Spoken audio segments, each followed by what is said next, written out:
Hey, salut, c'est Red Burger. J'espère que ça va bien. Moi, ça va super bien de mon côté. Il fait beau. La vie est belle. Je te fais un préambule super ensoleillé pour une chronique qui va être pas mal moins ensoleillée. Je t'amène... je t'introduis. Regarde bien ça.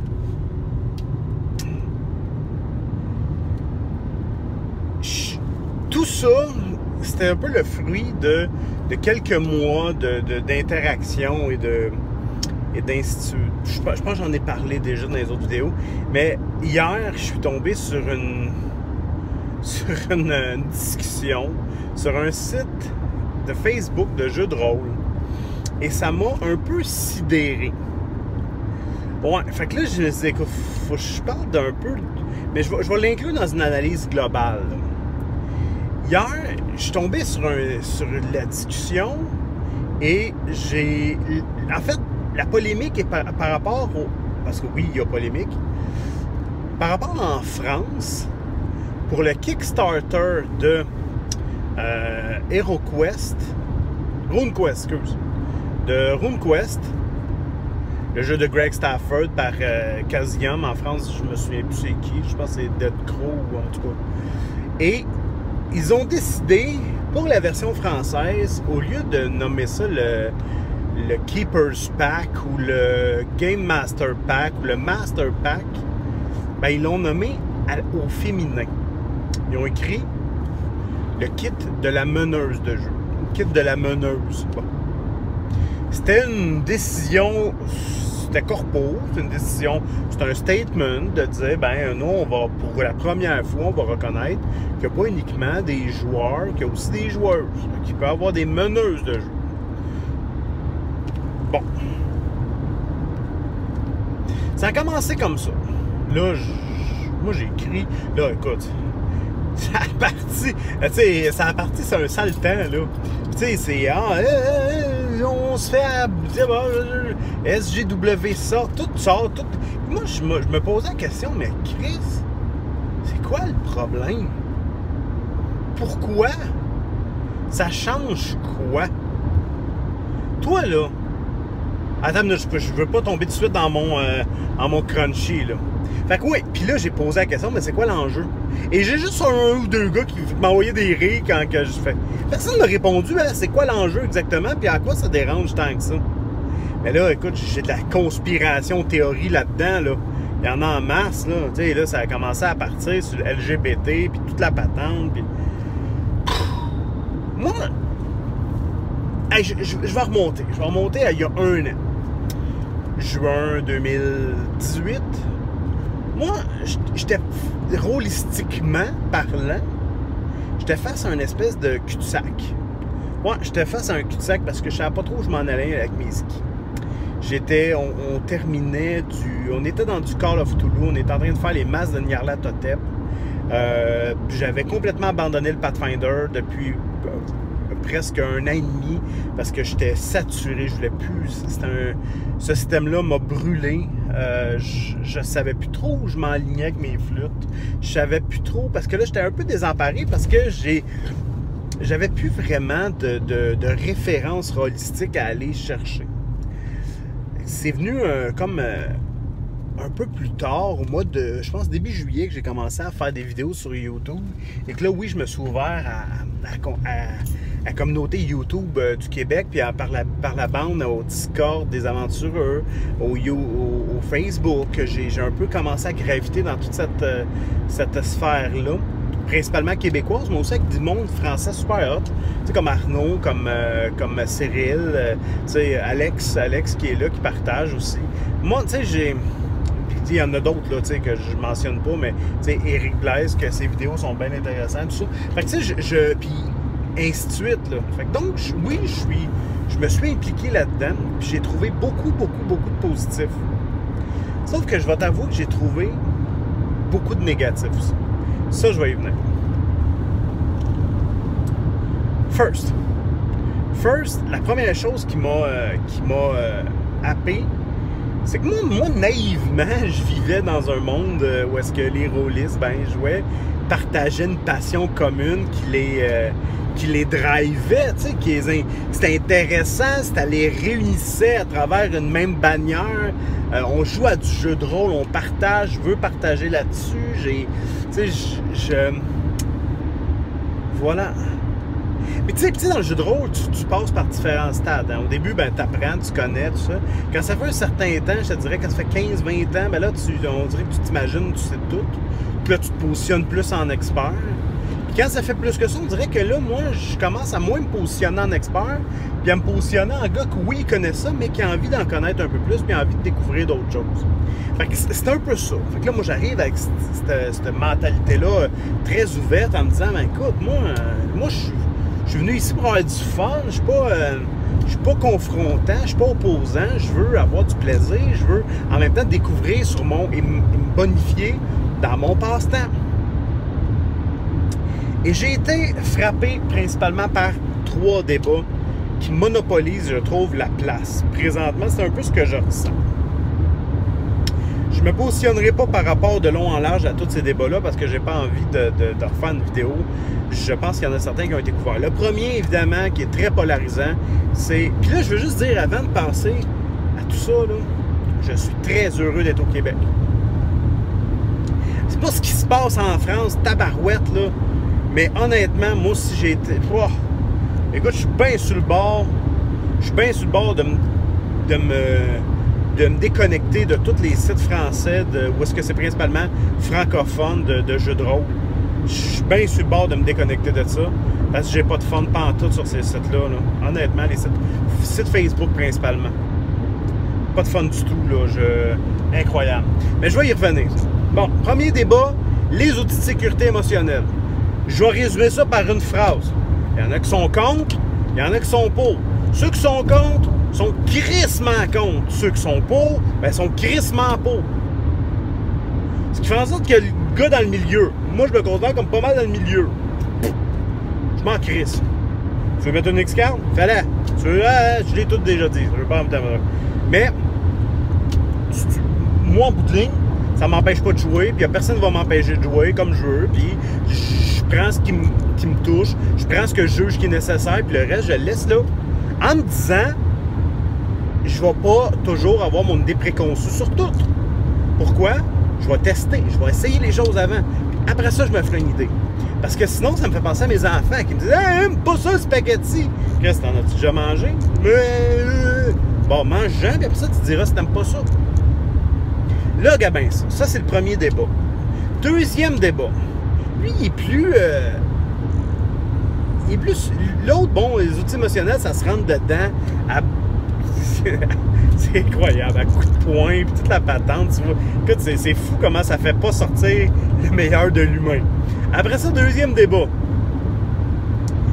Les narratifs contre les traditionnels. Hey, l'autre fois, je te l'ai dit, je te le dis, là, je pense que je l'ai déjà mentionné, je me suis fait traiter de provocateur parce que j'ai dit un jeu de rôle traditionnel sur une discussion. Tu dis traditionnel, t'es un provocateur. Fuck you, je suis un provocateur. Je suis pas un provocateur. Je suis un gars qui parle de jeu de rôle, là. Chris, comment tu veux être provocateur? Je te montre pas une vidéo où on abat des bébés phoques sur une banquise. Je te parle d'un jeu de rôle, puis c'est peut-être une question de vocabulaire, mais lui, traditionnel, pour lui, ça n'avait pas de bon sens. Il fallait pas dire ça. Il fallait dire story game, il fallait dire JDR. Excuse, mais moi, je mets tout ça dans la même famille. Moi. Oui, je veux dire des jeux de rôle narratifs, je veux dire des jeux de rôle traditionnels. Puis si t'es pas content, ben t'as juste à mettre tes doigts dans tes oreilles. Hein? Bon, c'est réglé. Mais ça, et là, ça fait en sorte qu'on dirait que les narratifs peuvent plus parler aux autres, aux traditionnels. Parce que les traditionnels, ils aiment trop aider, ils aiment trop jouer. Les narratifs, ben peut-être par le passé, ils ont comme émis des sentiments, des opinions, en tout cas, ce que j'en comprends, là, c'est qu'il y a comme une espèce de feeling de supériorité face au traditionnel, puis tout ça. Puis là, tu as aussi ceux qui sont plus à les jeux de rôle à narrativité partagée, sans maître ou avec où tout le monde est maître. Tu sais, moi, ça, je vais t'avouer que là, je décroche peut-être un peu, là. Mais moi, des jeux de rôle, moi, je suis un flexi-rôliste. Je l'aime, ce terme-là. Je suis un polygamiste, hein? Comme... c'est Karine qui disait ça. Mais pourquoi tu te limites? Des fois, tu as juste le goût de brasser des dés. Mais Chris, joue donc un jeu qui te brasse des dés. Des fois, tu as envie de laisser ton imagination exploser. Tu as envie de raconter une histoire. Choix des jeux narratifs. C'est sûr que tu as des goûts, tu as un plus, tu aimes plus un que l'autre. Bon, mais ça définit ta traque, ça finit là. Mais ça n'empêche pas le fait d'apprendre d'un de l'autre, tu sais. Mais ça c'est le deuxième débat. Et là c'est là que j'ai l'impression que les narratifs sont associés beaucoup avec les outils émotionnels. Là, peut-être que je me trompe, mais les narratifs sont associés beaucoup avec les outils émotionnels. Ce qui fait en sorte que tu as... Bon, là... Fait que tu as comme les deux gangs. Les outils émotionnels narratifs qui se font appeler les faibles, c'est ce qui est très contre-productif. Puis tu as l'autre gang, les traditionnels sans outils émotionnels, qui se font appeler les fachos, nazis, whatever. Ça aussi qui est très contre-productif. Et finalement, tu as le troisième débat. L'inclusivité.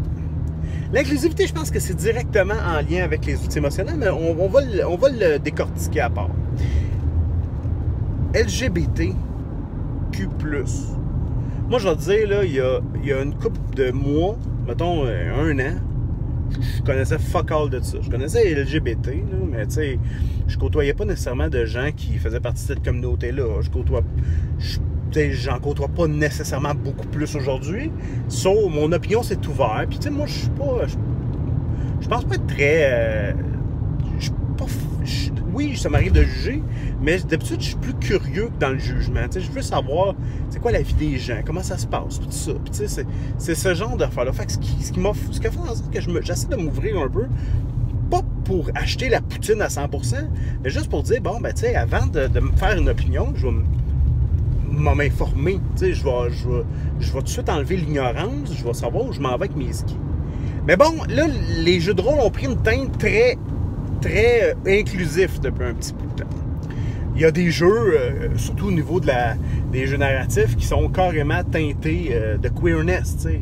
C'est le terme qu'ils appellent. Bon, c'est un jeu queer-friendly ou quoi que ce soit. Bon, tu sais, moi, en bout de ligne, je m'en fous un peu. Le jeu est-tu jouable? Tu sais, moi, si tu m'amènes une atmosphère complètement queer, où est-ce que je me reconnais peut-être plus, tu sais, là, c'est au niveau de la jouabilité. Je vais avoir du fun, mais je vais l'essayer. Puis si j'ai pas de fun, j'ai pas de fun. Tu sais, ça finit là. Puis ce sera pas juste parce qu'il y a queerness, parce que ça va être pas le fun. Point final. Puis là, des épais, il y en a partout. Hein, tu sais, je veux dire, des épais, il y en a autant dans LGBT qu'il y en a dans les personnes...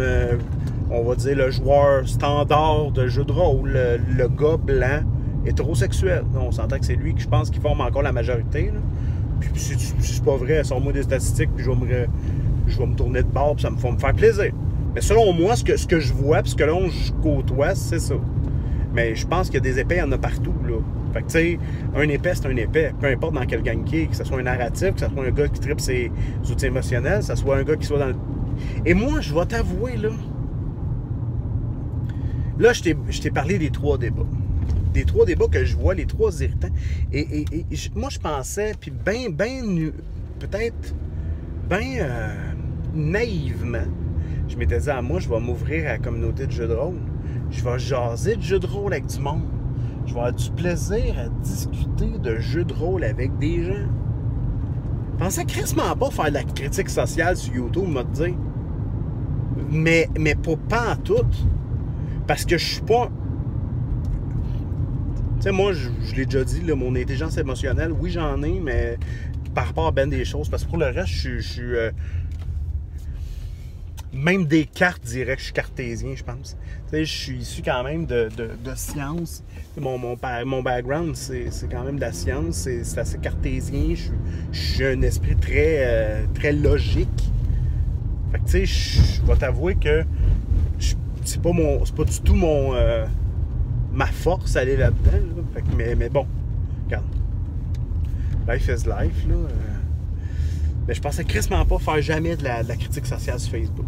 Puis là, on me force, puis à chaque fois, je lis des affaires de même, puis là, t'es rendu avec des sites, tu t'en vas sur des sites de jeux de rôle, puis tout ce que ça parle, c'est de SGW contre les mascurolistes nazis, whatever.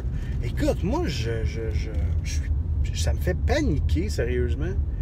Quand est-ce qu'on parle de jeux de rôle dans tout ça? Moi, ce que je veux entendre, là, puis tu sais, j'espère que t'es en arrière de moi, puis j'espère que toi aussi tu penses à ma affaire. Si tu penses pas ça, ben écoute, c'est peut-être moi, dans le fond, qui est pas à bonne place, là. C'est peut-être moi qui est pas sur les bons sites. Mais si tu veux me parler de ces affaires-là, calvaire, moi, j'ai envie que tu me parles des jeux, des nouveaux jeux qui sortent. Ah ouais, ça m'intéresse, par exemple. Ceux qui me connaissent savent que les nouveaux jeux, j'ai un côté acheteur compulsif un peu ces jeux. Je veux que tu me montres des nouveaux jeux. Je veux que tu me parles des jeux. Je veux que tu me parles des règles qui marchent pas. Je veux que tu me parles de situations que tu as vécues. Je veux que tu me fasses rire. Je veux que tu me fasses... Ah, ouais, ok, ça c'est pas trippant. C'est ça que je veux quand je partage du jeu de rôle. Pas de la petite critique sociale sur tel gars qui a mis des couleurs sur son site. Fait que c'est queer friend. Puis que bon... là, ça n'a pas d'allure, puis que, tu sais, ouais, non, ça m'intéresse pas en tout. Puis j'ai l'impression que là, présentement, c'est juste ça que j'entends parler. Je veux que tu me dises, t'as-tu aimé tel jeu? Pas parce qu'il est narratif, pas parce que... Dis-moi là s'il est narratif ou pas. Mais pas parce qu'il est narratif, pas en positionnement de, ah ben nous, on joue que, tu sais... Des fois, c'est un peu ça que j'entends. C'est juste ça que je vois. L'impression... Puis des fois, je me fais prendre dans ce débat-là, ce qui me fait vraiment chier parce que je veux être neutre. J'ai vraiment le goût d'être neutre là-dedans. Mais je les aime les deux. J'ai plus envie de jouer sans les jeux narratifs présentement. Mais d'un côté, j'ai pas envie non plus de tirer un trait sur les jeux traditionnels. Mais j'aime encore ça, jouer du traditionnel. Beaucoup même. Moi, là, si tu me dis on va jouer de même, puis c'est le fun, ben on va jouer de même, puis ça va être le fun. Si tu me dis, bon, on va jouer comme ça, puis c'est pas le fun, ben, t'as beau me le faire passer n'importe comment, me le graisser, me mettre du savon dessus, mais c'est pas le fun. Ça règle là la question. Ça sera pas le fun. Fait que, tu sais, moi, c'est là-dessus que je me base pour juger un jeu ou dire, tu sais, quoi que ce soit. J'ai l'impression que ça s'en va toujours vers ça. Puis, honnêtement, je vais t'avouer qu'il y a bien des fois, je me dis, si je me déconnecte de tout ça. Qu'est-ce que ça m'apporte de plus, dans le fond? Qu'est-ce que ça me donne de plus de faire de la critique sociale? Je voudrais faire de la critique sociale, je serais dans Greenpeace, puis je serais engagé, puis ça. Puis je le fais à ma façon, dans les causes qui me touchent, mais c'est crissement pas en lien avec le jeu de rôle, je peux te le garantir. Voilà. J'ai découvert, là, ça va faire du bien, je pense, de le sortir. Si tu veux partager, partage. Tu sais, moi, je suis juste en train de dire... Fuck, pourquoi on parle pas de jeu de rôle? Pourquoi on parle de toute cette énergie-là à débattre sur des affaires qui n'ont pas tant d'importance que ça? Parce que moi, là, s'il y a un LGBT à ma table, sais-tu quoi? Je veux même pas le savoir. Pas parce que je m'en crise, pas parce que je suis fâché, parce que... Non, parce que je m'en crise. S'il est bon joueur, il est bon joueur. Si elle est bonne joueuse, elle est bonne joueuse. Si c'est un cave, c'est un cave. Puis ça, je vais t'avouer que peu importe dans quel camp il est, peu importe dans comment c'est quoi son étiquette, peu importe comment il veut se définir, c'est un cave, c'est un cave. Qu'il soit non-binaire, qu'il soit peu importe, qu'il soit narratif, qu'il soit traditionnel, c'est un cave, c'est un cave. Puis je suis sûrement le cave de quelqu'un parce que moi aussi, des fois, j'ai le don d'être un enfoiré. Oh, je suis capable en masse en masse. Tu sais, moi, fait on a toute cette espèce de perception-là. Puis moi, c'est un peu vers ça que ça m'amène. Là. De dire, ben, calvaire, j'ai envie de parler de jeux de rôle. Fait que, écoute, je vais sortir de certains sites. C'est certain, ça me draine ben trop d'énergie. Moi, j'ai envie de parler de Symbaroum, la game qu'on a achevé, puis qu'on a mis une pause. Parler de Mousquetaires Sorcellerie. Ceux qui ont joué à Mousquetaires Sorcellerie, on a-tu le même feeling que nous autres, que le système n'a pas suivi, ou y a-tu... ceux qui ont joué, là présentement on joue à Cyberpunk, mais je veux savoir, tu sais, oui, y a-tu des systèmes qu'avec le temps qui vieillissent, qu'on dirait qu'ils sont plus au goût de jour, puis qu'on dirait qu'ils suivent pas où est-ce qu'on s'en va avec nos skis? Pas me faire dire, ouais, mais c'est parce que tu joues pas de la bonne façon. Tu sais, je t'avais fait la vidéo hier, puis j'ai envie de jaser avec du monde qui ont le goût de parler de jeux de rôle, qui ont une passion pour le jeu de rôle. Pas, si je voulais parler à Narco Panda, je parlerais à Narco Panda. Tu sais, c'est ça. By the way, pour la référence, c'est une espèce de... Dans le mouvement étudiant québécois, c'est un symbole de la prise de position gauchiste et tout ça. Puis en même temps, ça se peut que ce soit pas ça. Hein. C'est ce que j'en perçois. Moi, je connais moins ça, ces affaires-là. Ben écoute, hey, 20 minutes là-dessus. Je me suis défoulé, là. Je t'ai dit ce que j'en pense. J'espère que tu es d'accord avec moi. Si t'es pas d'accord, écris-le en bas. Je pense qu'à quelque part, moi, tu sais, sinon, pars-toi une autre chaîne, mais écris pas JDR. Écris position sociale ou peu importe, là. Parce que là, présentement, je trouve juste que c'est là que ça s'en va. Puis on dirait... Puis le seul... Puis c'est ça qui me fait de la peine.